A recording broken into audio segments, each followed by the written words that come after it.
Tariq road trade alliance के सरबराह alias Memon की सरबराही में पेट्रोल, डीजल, बिजली, गैस की बढ़ती हुई कीमतों के खिलाफ मार्केट के ताजर और दुकानदार सराफा एहतजाज बन गए। इस हवाले से दीगर रहनुमाओं ने बताया, भाई ये जो किसी ने बिजली पूरी करी है, हम इतने परेशान हो गए कि हर चीज के हम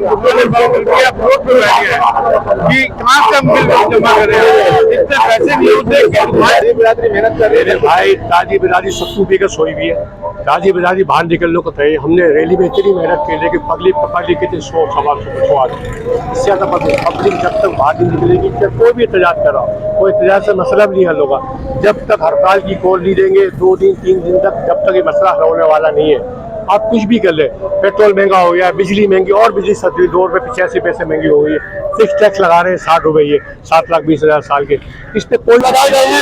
ये नाशी बादारी साबित हो गए और कोई भी हुकूमत नाशी बादारी कर नहीं सकती। ये नाशी बादारी से दुकानदार को लेकर डूब जाएगी, और जब दुकानदार डूबेगा तो हुकूमत को पता चल जाएगा, क्योंकि पूरे खानदान जो है बेरोजगार हो जाएंगे, और बेरोजगार में क्राइम को और बिस्मिल्लाहिर्रहमानिर्रहीम। देखिए, सबसे पहले तो हम ये समझते हैं कि के इलेक्ट्रिक के हवाले से जो है मुसलसल पिछले 6 साल से अब ये बात पूरे पाकिस्तान में, पूरी कराची के अंदर ये आवाज़ जा चुकी है, पूरा पाकिस्तान इसको सुन चुका है।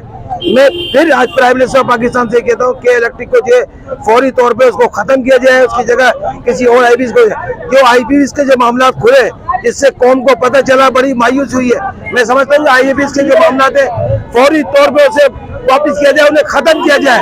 ये अरबों रुपये और करोड़ों रुपये जो हमारा टैक्सेस का है वो पैसा ज़ाया हो रहा है। तो मैं ये मौजूदा सूरत हाल से इस कदर मायूस और इतने नाउमीद हो गए, उम्मीद नहीं है किसी बात से कि बाहर निकलने से कोई इनकलाब आ जाएगा। हमारे इनकलाब आना बहुत मुश्किल है, और लोग मायूस हो चुके हैं, उनको कहीं से उम्मीद की किरण नजर नहीं आ रही, इसलिए वो खामोश होकर कुछ मुर्दा होकर घरों में बैठ गए।